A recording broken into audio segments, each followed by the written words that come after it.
Pemirsa, sekarang saya berada di Mahakam Ballroom Swiss Bell Hotel Balikpapan dalam kegiatan bimbingan teknis pemanfaatan peralatan TIK SMP tahun 2022. Bersama saya ada 2 orang tim teknis yang akan kita wawancarai terkait kegiatan ini.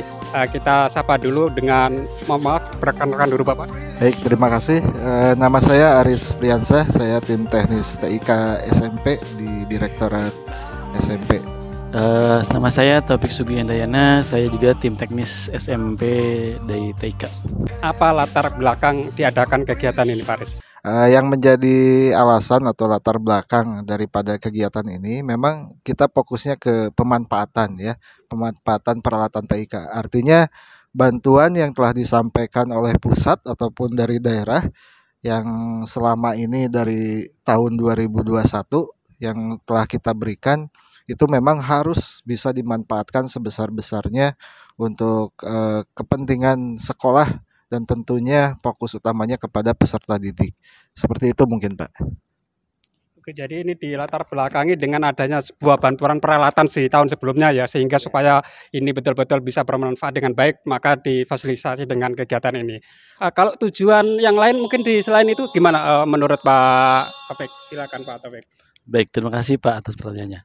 Oke, tujuan yang lebih khususnya Bapak untuk pengadaan kegiatan ini adalah jadi tiap sekolah dia memahami betul setiap peralatan yang diberikan oleh pihak direktorat maupun dari pusat atau dari daerah, itu setiap alat bisa berfungsi dengan baik, kemudian mereka bisa melakukan perawatan yang baik juga karena tiap peralatan dia punya masa garansi yang berbeda-beda. Dan satu lagi mungkin ya seperti Pak Aris tadi bilang bahwa pemanfaatan dari setiap peralatan itu harus bisa dimaksimalkan di setiap satuan pendidikan, terutama di sekolah yang memang mendapatkan bantuan Pak. Itu tujuan khususnya. Nah, untuk kepesertaan ini ya, ini kan pesertanya kan dari guru-guru SMP. Apakah ini ada spesifikasi khusus yang diundang ke sini atau mungkin teknisi atau operator di guru sekolah tersebut? Untuk yang diundang memang kita seharusnya ini yang datang itu memang dari dari guru TIK gitu ya, guru TIK atau yang menguasai atau memahami TIK. Dalam hal ini biasanya memang sekolah mengirimkan teknisi ataupun operator gitu. Tetapi intinya memang peserta ini bisa mengimbaskan nanti itu Pak. Jadi bisa mengimbaskan kepada guru-guru yang lain gitu ya. Semua sivitas yang ada di sekolah sehingga nanti memiliki kemampuan dan pemahaman yang sama gitu ya dalam memanfaatkan peralatan TIK ini. Itu mungkin. Selain peserta dari unsur guru, saya lihat juga ada peserta dari unsur dinas ya. Ini apa ini maksud dan tujuannya, kenapa ada campuran seperti itu? Sebenarnya peserta untuk dinas ini baru diundang pada tahun ini Pak. Kalau tahun-tahun sebelumnya kita hanya mengundang perwakilan dari sekolah. Nah, tahun ini kenapa kita mengundang dari pihak dinas?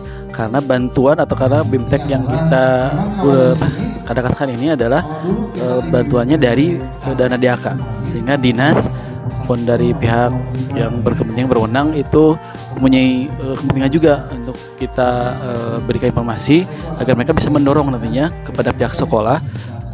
Ini tadi untuk memaksimalkan pemanfaatan peralatan yang sudah mereka terima yang berasal dari dana DAK masing-masing daerah. Jadi mereka bisa controlling lebih ketat lagi, terus mendorong lebih baik lagi sehingga pemanfaatannya seperti yang diharapkan ya bisa bermanfaat untuk semua stakeholder yang ada di sekolah Pak. Oke. Untuk narasumber sendiri Pak Aris dari mana direkrut? Alhamdulillah memang baru tahun ini kita bekerja sama khususnya dengan Pusdatin, dan dari Pusdatin memang alhamdulillah tahun ini itu kita melibatkan kapten dan kokapten gitu ya sebagai ataupun yang duta rumah belajar gitu ya. Dan ini memang sangat efektif sekali saya lihat karena memang ya kapten dan kokapten ini berasal dari provinsi dan daerah yang sama dengan peserta gitu. Sehingga memang kedekatannya mungkin lebih ini ya, nantinya di kelasnya lebih nyambung gitu ya. Kalau tahun-tahun sebelumnya memang kita langsung dari pusat gitu ya, itu ada instruktur narasumber yang dari praktisi ataupun dari dosen dan lain sebagainya gitu ya. Tetapi sama persepsinya semuanya, instruktur yang kita turunkan itu memiliki pemahaman, terutama karena program bantuan di tahun 2021 ini laptop Chromebook gitu ya. Jadi ini Google Workspace for Education gitu ya, sehingga saya yakin gitu ya kapten dan co-kapten itu sudah memiliki kemampuan itu karena memang sudah di training ataupun dilatih sebelumnya untuk Google Workspace for Education ini. Itu mungkin Pak. Baik, apakah kegiatan ini akan masih tetap berlanjut untuk tahun depannya atau mungkin bahkan volumenya diperbanyak seperti itu Pak? Berkenaan hal tersebut mungkin kita belum bisa memastikan ya, karena berkaitan juga adanya perubahan atau ada organisasi di direktorat ya. Jadi kita belum bisa memastikan apakah kegiatan ini bisa berlanjut. Tapi yang pasti harapannya memang terus berlanjut ya, karena kita juga masih banyak sekolah yang belum mendapatkan pelatihan, belum juga mengerti tentang penggunaan peralatan yang mereka terima, dan juga masih banyak sekolah yang belum terjangkau juga Pak untuk pelatihan ini. Sehingga mudah-mudahan sih kedepannya kegiatan ini bisa terus berlanjut ya, dan bisa lebih volume pelatihan lebih banyak dan mungkin lebih banyak melibatkan kapten co-kapten di daerah.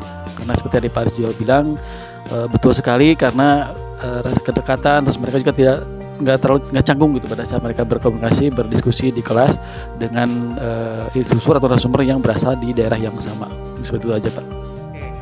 Untuk kriteria bantuan sendiri ini kan ada sekolah sekian banyak ribu sekolah, ini kok sekolah itu dapat ini ada kriteria tertentu Pak?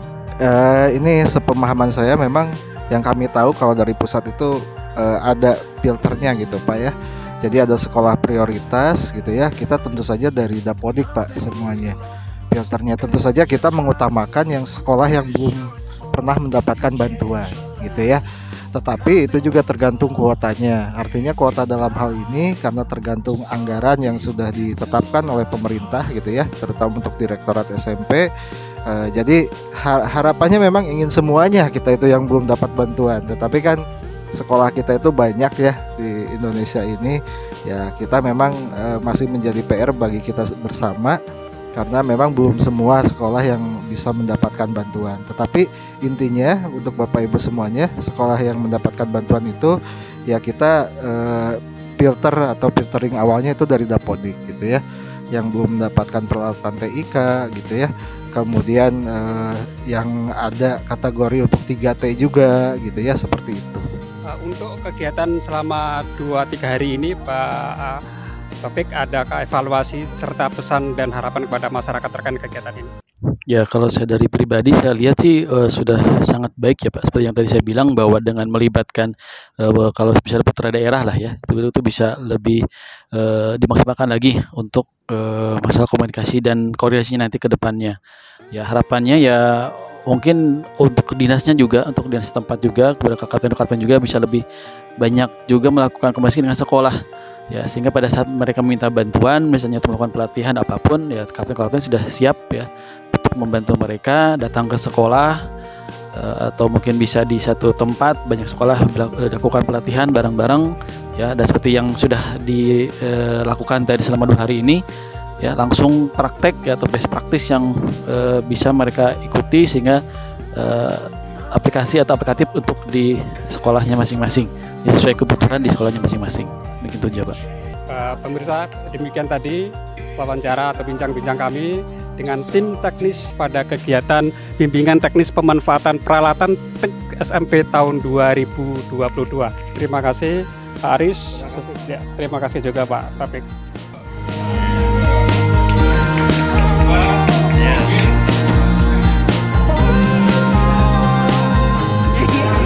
Dengan belajarnya ya, 1, 2 belajar. Iya. Oke, yang lain juga dapat tapi satu-satu aja. Ya. Silakan satu-satu aja.